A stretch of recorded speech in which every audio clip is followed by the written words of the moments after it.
as the Moro Arc concludes, I am tempted to go in and kind of have some hypothetical battles of other things that could have happened in Dragon Ball Super's Moro Arc with the finale, and sort of some hypothetical, like I said, battles or scenarios involving some of our favorite characters. And one that came to mind, which was actually MJ's idea to do a video on, was what if it was Gogeta Blue versus Moro? Instead of it being Ultra Instinct Goku versus Moro at the end, and, Goku got trapped by Moro's hands and, he punched the crystal. How would Gogeta Blue do against Moro? Would he do better? Would he do worse? And it's actually more interesting than you can imagine, because remember, Gogeta Blue has Goku and Vegeta's techniques, and that's going to be a major, major, major factor in this fight. So joining me to discuss this, MJ, it's your idea and you're here, bro. What's up, man? Thank you for having me back on the channel. So, it was your idea.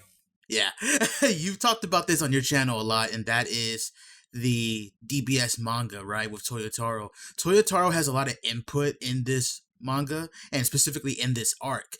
And I think one of the reasons why we didn't get fusion, or at least teases to it, was probably due to the fact that Toyotaro wanted his own unique conclusion, with the key body, the giant Goku, and then destroying the crystal, right? Yeah, like all that unique stuff. And we got Gogeta in the Broly movie, and we got Vegito in the Future Trunks arc. So it kind of makes sense for us not to get him here, but he actually was referenced. Piccolo makes a reference in this arc saying, hey, you guys always had the fusion dance and other means of combining, but that would be rendered useless now because Moro has Force Spirit Fission. And that's when Moro took the Force Spirit Fission from Vegeta. After becoming 7-3, getting stronger, and basically just bullying Vegeta in their rematch. Right. So, but the thing with Piccolo in this arc, and you've talked about this a lot too, is that he's not the most reliable source. He's kind of an idiot in this arc. Let's keep it real. Toyotaro wanted to be a dumbass. Yeah, he kind of is. So, in Piccolo's own head, fusion wouldn't work to him because the Force Spirit Fission technique can separate absorptions and fusions. But at the same time, there's one major problem here, which is the fact that Gogeta would have Force Spirit Fission as well.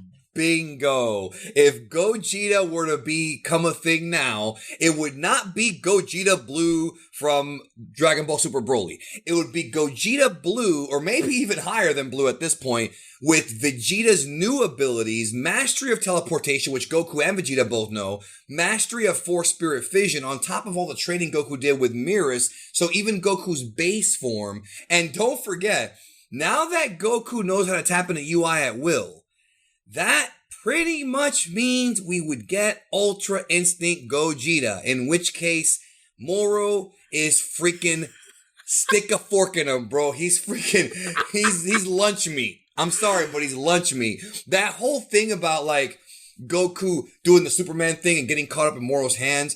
Bro, we seen Gogeta in Dragon Ball Super Broly do that thing where Broly shot that blast and Gogeta skidded around it like Superman to punch him. Like, That's like the same thing. And you could imagine that Gogeta would be even faster than just Goku.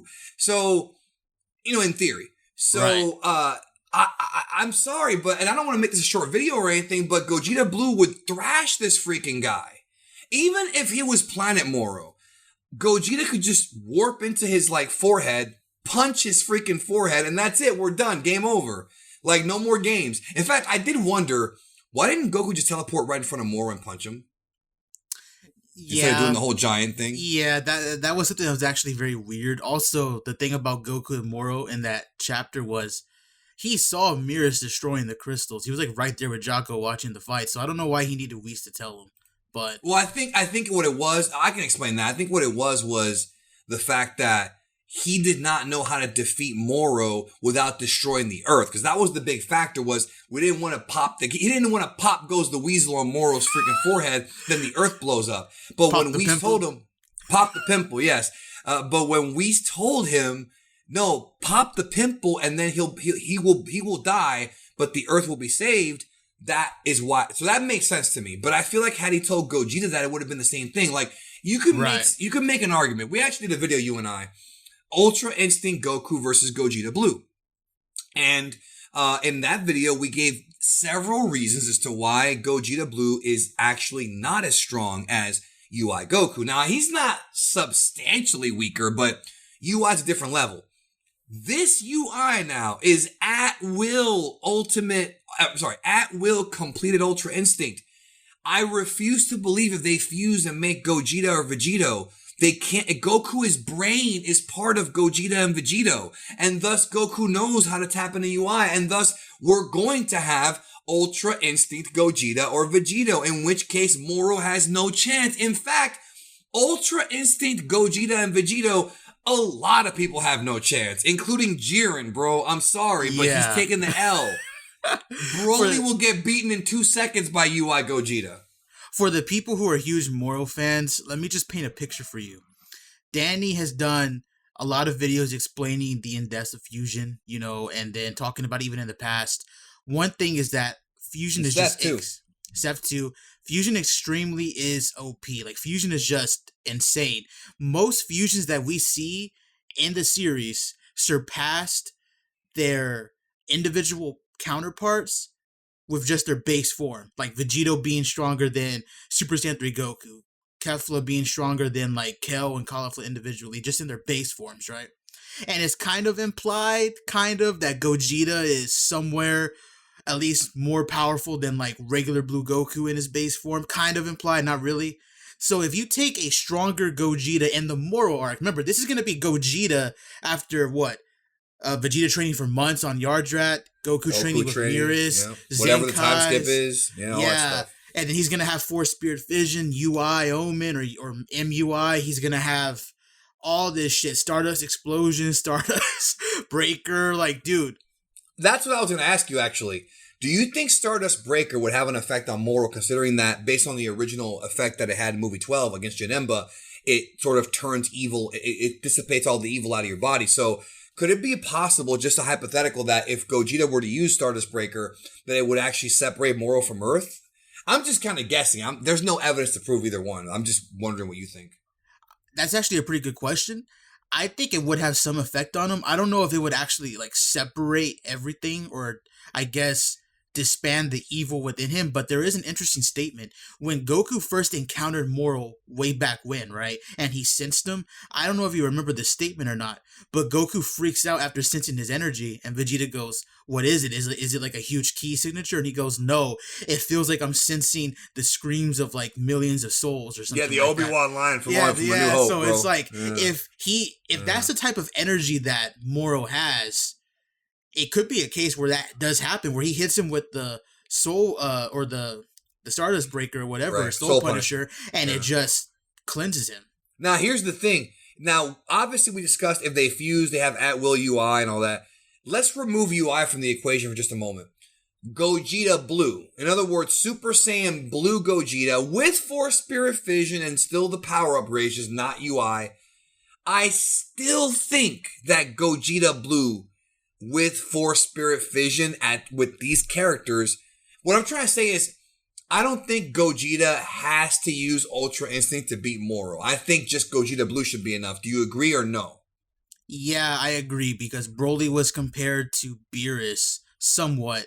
And then you had Gogeta Blue with just a hint of his power, according to the novelization, just destroy Broly. Like, absolutely just mollywopped him. So Gogeta Blue, full power, unrestrained with Force Spirit Fission, I think that would get the job done. Yeah, I mean, Gogeta had to switch up his strategy in the fight to make sure that people didn't get hurt and to be able to knock Broly down. But for sure that we're seeing a stronger Gogeta Blue here no matter what. This is not the same Gogeta Blue from Broly that fought. Yeah, and this is not the same Vegito Blue, if they were to do that fusion, that fought Zamasu. This is a higher level for all of them. Remember, as these characters get stronger, their fusions also get stronger. So, right. Gogeta from the Janemba movie, for example, it cannot touch GT Gogeta. You know, even without Super Saiyan 4, even if they did Super Gogeta in GT, because of the incredible power increases Goku and Vegeta have had since from the Buu arc to GT, it's just a different level of power, you know, and that's why Vegito Blue is so much more powerful than Super Vegito. Even if Vegito Blue was in base, even base Vegito in the Zamasu arc would stomp Super Vegito in the Buu arc. That's what I'm trying to tell you. That transformations don't always help that much when you've got guys that are that much more powerful. So, yeah, Gogeta Blue stomps no matter which way you look at it. Any final thoughts, bro? I have a quick question for you. I don't want to make this video too long, but a lot of people are under the belief that even though Planet Moro was getting stronger according to statements, he couldn't necessarily use that power, and it was making him even more unstable. He was going he was trapped in the planet. He was Yeah. trapped in the planet. So I have a question for you. He What was like about R. Kelly, bro, trapped in the closet. trapped in the closet, right? That's all I watched on YouTube back in the day, bro. What was my life back then? I don't know, bro. Damn. What about the initial angelic Moro, the one who was confident in fighting like UI Goku? Hey, let's have a test of speed. Like, do you think that Moro for like a few seconds could put up a fight against Gogeta Blue? Or maybe for a few seconds, bro. But I think that's gonna be one of those things where what's gonna last longer, fusion time or Moro's body? I think it's fusion time, bro. I think they would probably. I think Gogeta would be able to outlast it. But again, I could be wrong on that. We'll let the commenters figure that one out, bro. Because that's not one that. Because how long was Moro really like that? It was only for a few moments or something. Like maybe a couple of pages here and there. Yeah, right. But without a doubt, any version of Moro besides maybe that angelic Moro for like a split second pretty much just gets bodied, so easily. I mean, I think. Let us know in the comments what you think. Thank you for being here, bro, and we'll talk to y'all in the next one.